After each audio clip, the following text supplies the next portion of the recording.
On this day in 1920, Tommy McInally inspired Celtic to a 2-1 win over Rangers in the semi-final of the Glasgow Cup.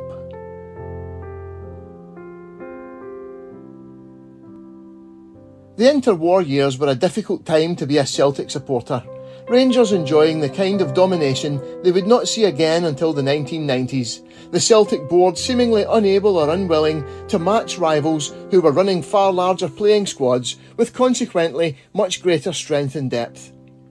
But until the mid-1920s, Celtic were at least competitive and won 3 of the first 8 titles following the First World War.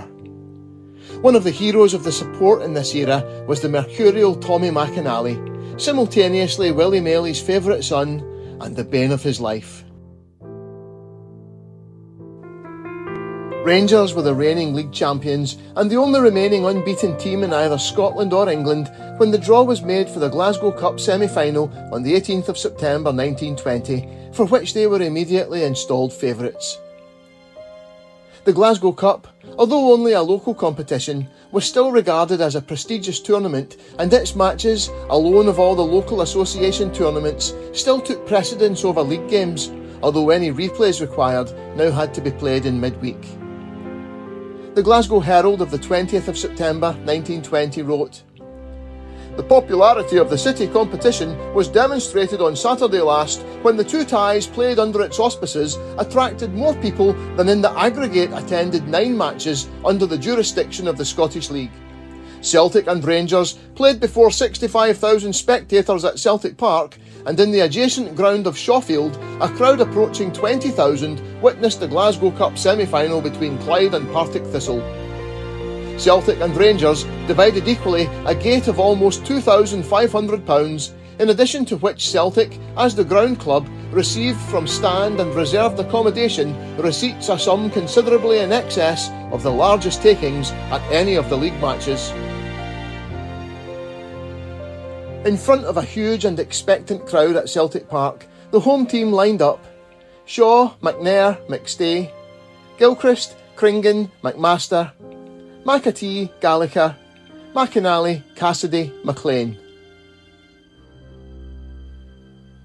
Rangers may have been the league leaders and favourites, but they were second best on the day. The Dundee Evening Telegraph's summary of the game was fairly typical. "Victory went to the right side. Celtic teams of the past have undoubtedly given more polished displays, but for wholehearted, inspiriting play, the Celtic 11 of Saturday were outstanding. The disparity between the teams was not marked, yet there is no doubt that on the day, the winners did show a measure of superiority." Rangers missed a good chance on 5 minutes, but for the rest of the half, Celtic were on the offensive, although it took until just before the interval for them to open the scoring. Celtic partisan Man in the Know reported in the Glasgow Observer of the 25th of September 1920, "McAtee forged sturdily forward and parted to Gallagher.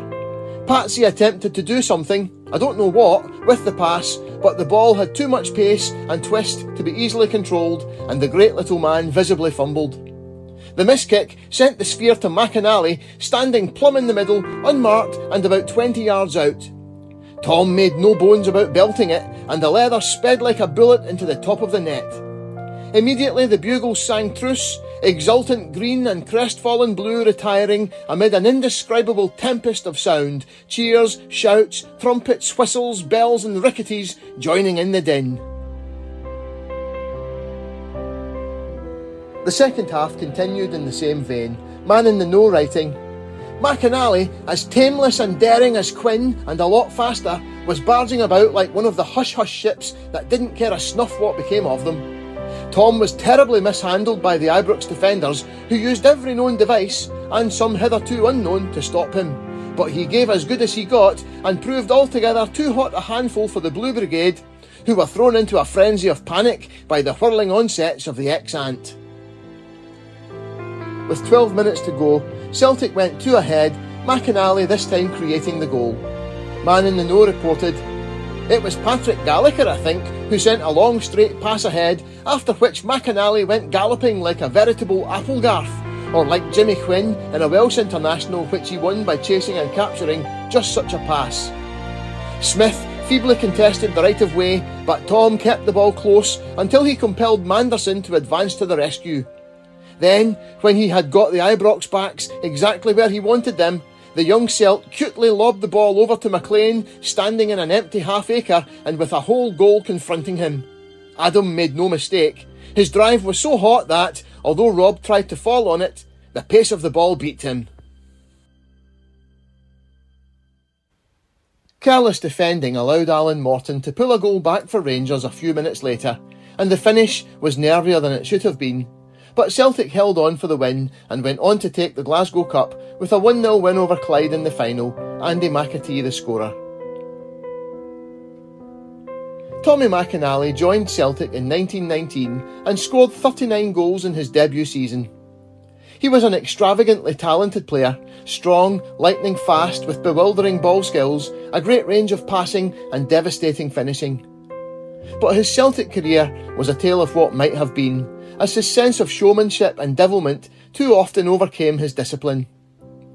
He was idolised by the support, but a tendency to showboat exasperated his teammates almost as much as it did Willie Maley, who despite himself allowed McInally far more leeway than he did anyone else.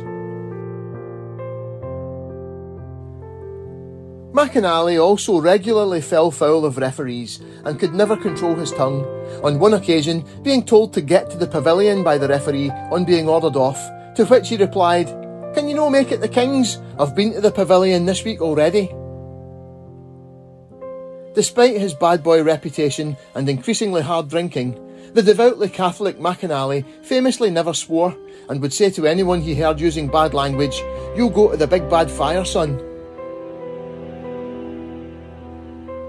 Willie Maley both loved and was driven to distraction by him, but eventually his patience ran out and Tommy McInally was sold to Third Lanark in 1922, having scored 75 goals in 93 league games for the club. He was brought back for a second spell after the departure of Patsy Gallagher in 1925 and played a big part in the championship win of 1925-26, Celtic's last for a full decade. As the bad times really began in the late 1920s, Tommy McInally was sold to Sunderland in 1928, having scored 127 goals in 213 games and won 2 league championships and 1 Scottish Cup. Tommy McInally should have been one of the greats, and in a better era might well have been. But even with the showboating and the indiscipline on and off the field, he was a hero to the Celtic fans of the often grim 1920s. Man in the Know wrote on the 25th of September 1920, "Beyond all doubt, Tom McInally has won foremost place in the affection of the Celtic following, by whom he is positively idolised. The Barhead boy, who gained fame by his goal-scoring feats when a junior with Govan St Anthony's, has fairly come out of his shell lately and has proved a terrible handful for opposing defences. Against Rangers last Saturday, his daring dashes through the Ibrox rearguard thrilled the onlookers and recalled some of the unforgettable deeds of Jimmy Quinn." In 1920, no higher praise to a Celtic forward could be given.